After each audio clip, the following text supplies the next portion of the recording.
Assalamualaikum warahmatullahi wabarakatuh.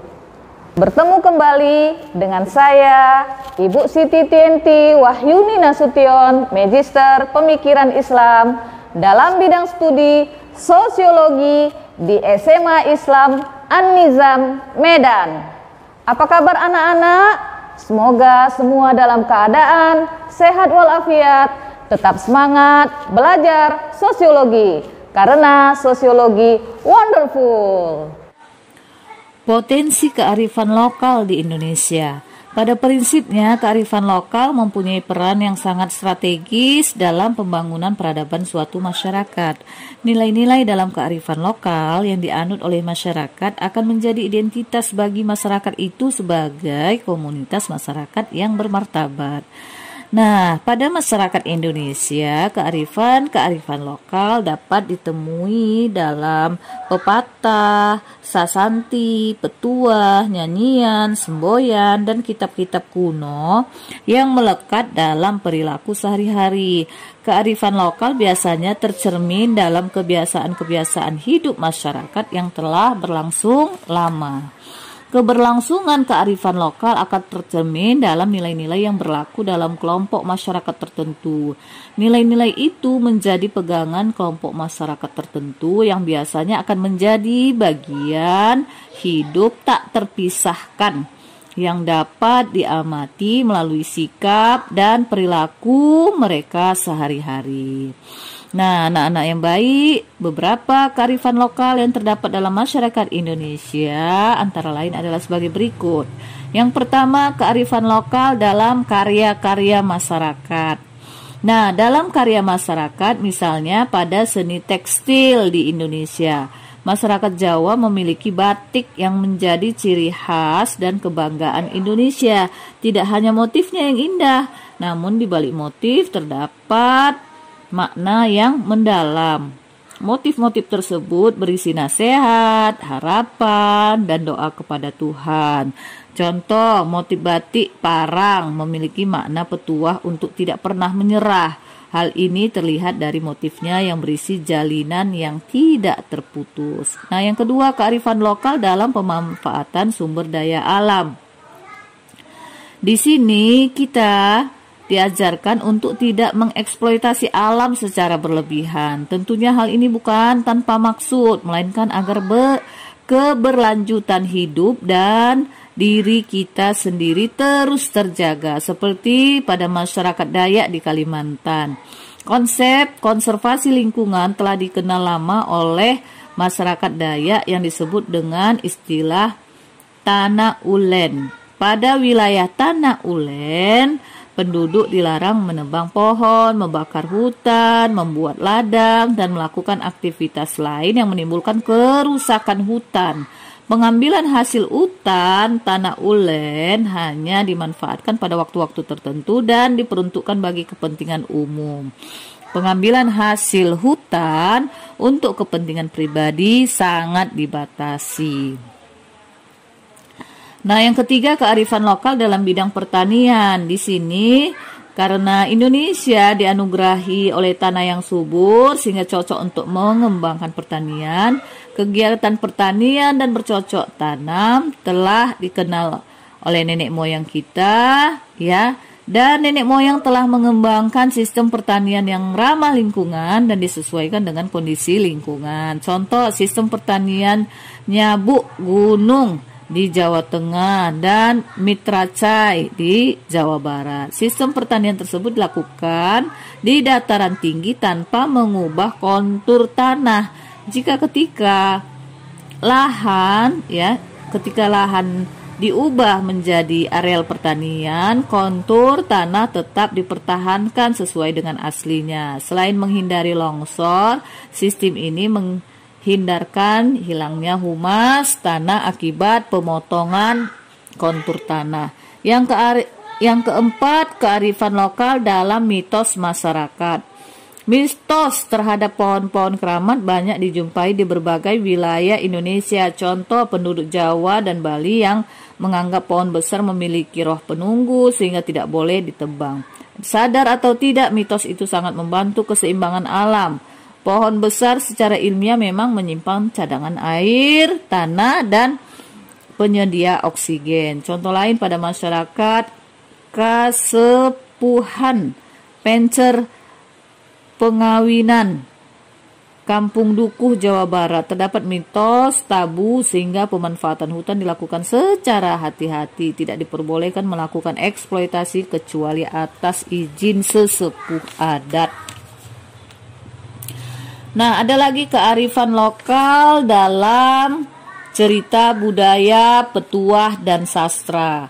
Kearifan lokal juga tertuang dalam seni sastra. Contoh, suku Melayu terkenal dengan seni sastranya. Lewat seni sastra, suku Melayu menggambarkan kearifan lokal yang wajib dijunjung tinggi. Seperti dalam petikan seni sastra berikut. Adat orang hidup beriman. Tahu menjaga laut dan hutan, tahu menjaga kayu dan kayan, tahu menjaga binatang hutan, tebasnya tidak menghabiskan, tebangnya tidak memusnahkan, bakarnya tidak membinasakan.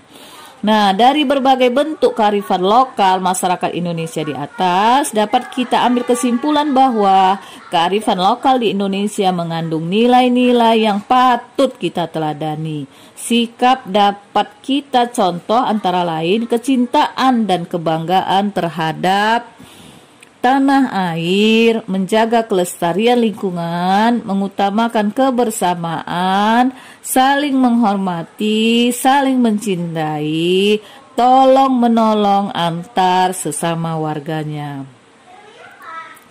Nah, anak-anak, terkadang nilai-nilai kearifan lokal tidak terekspos karena status marginal dari komunitas penganutnya. Akan tetapi, nilai-nilai kearifan lokal yang mereka anut membawa mereka dalam harkat dan martabat yang tinggi sebagai manusia. Hal ini dikarenakan sikap penghargaan mereka terhadap lingkungan sekitar yang memberikan kontribusi bagi keberlanjutan hidup. Nah, berikut kita bahas hakikat pemberdayaan komunitas lokal. Secara etimologis, pemberdayaan berasal dari kata daya yang berarti kekuatan atau mengembangkan kemampuan. Pemberdayaan dapat diartikan sebagai suatu proses menuju berdaya atau proses untuk memperoleh daya, kekuatan, kemampuan, atau proses pemberian daya, kekuatan, kemampuan kepada pihak yang kurang atau belum berdaya. Berikut adalah diuraikan berbagai pengertian pemberdayaan menurut para ahli ya. Yang pertama, menurut Triwinarni, inti pemberdayaan meliputi 3 hal, yaitu pengembangan, memperkuat potensi atau daya, dan memperkuat kemandirian. Menurut Edi Suharto, pemberdayaan menunjuk pada kemampuan orang, khususnya kelompok rentan dan lemah, sehingga mereka memiliki kekuatan atau kemampuan dalam A. Memenuhi kebutuhan dasarnya, B. Menjangkau sumber-sumber produktif, dan C. Berpartisipasi dalam proses pembangunan dan keputusan-keputusan yang mempengaruhi mereka. Yang berikut, menurut Talcott Parsons, pemberdayaan adalah sebuah proses di mana orang menjadi cukup kuat untuk berpartisipasi dalam berbagai pengontrolan atas kejadian-kejadian serta lembaga-lembaga yang mempengaruhi kehidupannya.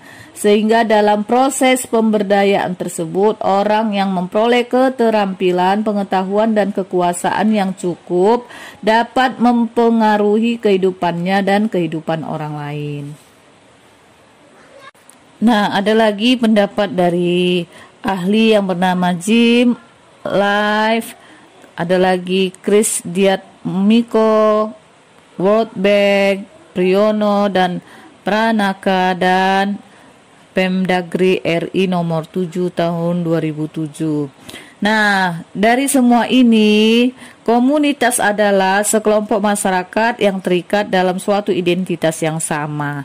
Di Indonesia banyak sekali terdapat komunitas yang memiliki ciri unik yang memegang teguh kearifan lokal sebagai pedoman hidup dalam melaksanakan aktivitasnya sehari-hari. Misal, komunitas suku Baduy, komunitas masyarakat Kampung Naga, komunitas suku Kajang, dan sebagainya.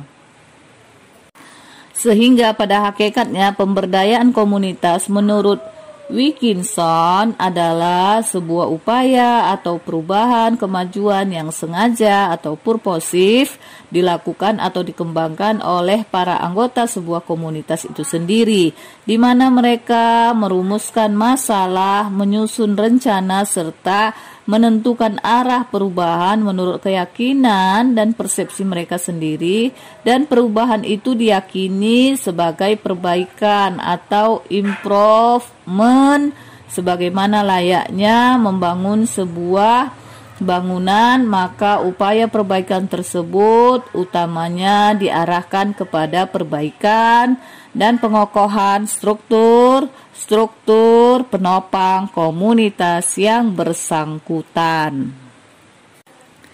Apa yang harus dicapai dalam suatu pemberdayaan komunitas? Pemberdayaan komunitas lebih diarahkan dengan pemberian daya atau kekuatan kepada suatu komunitas sehingga menjadi komunitas yang lebih baik. Untuk melengkapi komunitas yang lebih baik, kompetensi yang harus ada dalam masyarakat antara lain sebagai berikut. 1. Mampu mengidentifikasi masalah dan kebutuhan komunitas. 2. Mampu mencapai kesempatan tentang sasaran yang hendak dicapai dan skala prioritas. 3. Mampu menemukan dan menyepakati cara dan alat untuk mencapai sasaran yang telah disetujui. Dan yang keempat, mampu bekerja sama rasional dalam bertindak mencapai tujuan. Prinsip-prinsip pemberdayaan. Berikut sejumlah pedoman pelaksanaan pemberdayaan komunitas. Yang pertama menurut Rubin. Menurut Herbert Rubin, ada 5 prinsip pemberdayaan komunitas. Yang pertama, pemberdayaan memerlukan break even dalam setiap kegiatan yang dikelolanya, meskipun orientasinya berbeda dari organisasi bisnis, di mana dalam pemberdayaan komunitas keuntungan yang diperoleh didistribusikan kembali dalam bentuk program atau kegiatan pembangunan lainnya. Yang kedua, pemberdayaan selalu melibatkan partisipasi masyarakat baik dalam perencanaan maupun pelaksanaan yang dilakukan. Yang ketiga, dalam melaksanakan program pemberdayaan, kegiatan pelatihan merupakan unsur yang tidak bisa dipisahkan dari usaha pembangunan fisik. Yang keempat, dalam implementasinya, usaha pemberdayaan harus dapat memaksimalkan sumber daya, khususnya dalam hal pembiayaan baik yang berasal dari pemerintah, swasta maupun sumber-sumber lainnya.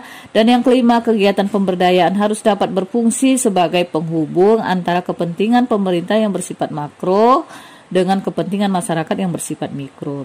Dan yang kedua, menurut Toto Mardikanto mengemukakan bahwa pemberdayaan memiliki prinsip-prinsip sebagai berikut. Yang pertama, mengerjakan, artinya kegiatan pemberdayaan harus sebanyak mungkin melibatkan masyarakat untuk mengerjakan atau menerapkan sesuatu, karena melalui mengerjakan mereka akan mengalami proses belajar baik dengan menggunakan pikiran, perasaan, dan keterampilannya yang akan terus diingat untuk jangka waktu yang lebih lama. Yang kedua, akibat.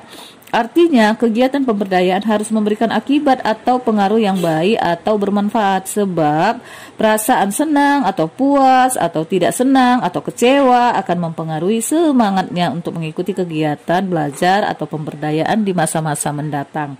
Yang ketiga, asosiasi. Artinya, setiap kegiatan pemberdayaan harus dikaitkan dengan kegiatan lainnya, sebab setiap orang cenderung untuk mengaitkan atau menghubungkan kegiatannya dengan kegiatan atau peristiwa lainnya. Yang ketiga, Dharma dan Bhatnagar. Dharma dan Bhatnagar lebih lanjut mengungkapkan prinsip-prinsip pemberdayaan yang mencakup hal-hal sebagai berikut. Yang pertama, minat dan kebutuhan. Artinya, pemberdayaan akan efektif jika selalu mengacu pada minat dan kebutuhan nyata masyarakat.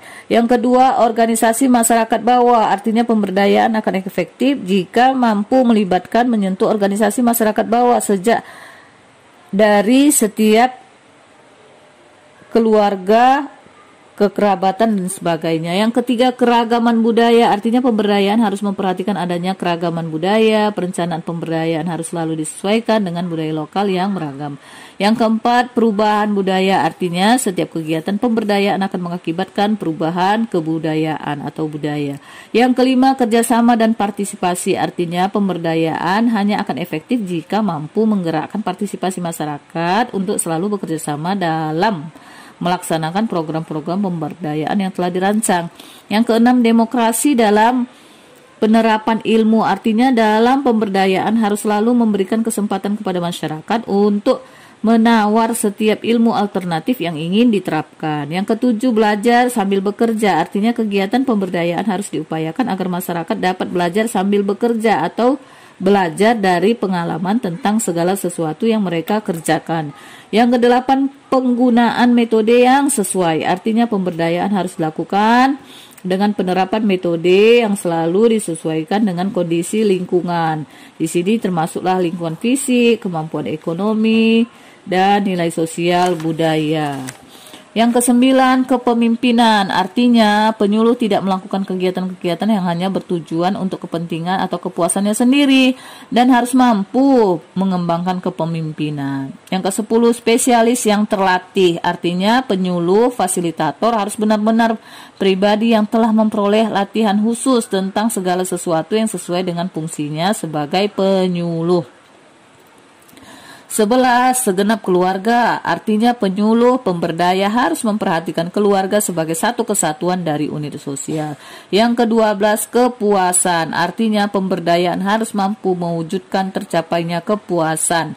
Adanya kepuasan akan sangat menentukan keikutsertaan sasaran pada program-program pemberdayaan selanjutnya. Demikian pembelajaran hari ini. Sampai jumpa di video pembelajaran berikutnya. Jangan lupa like, comment, and share video ini. SMA Islam An-Nizam, unggul, cerdas, Islami. Assalamualaikum warahmatullahi wabarakatuh.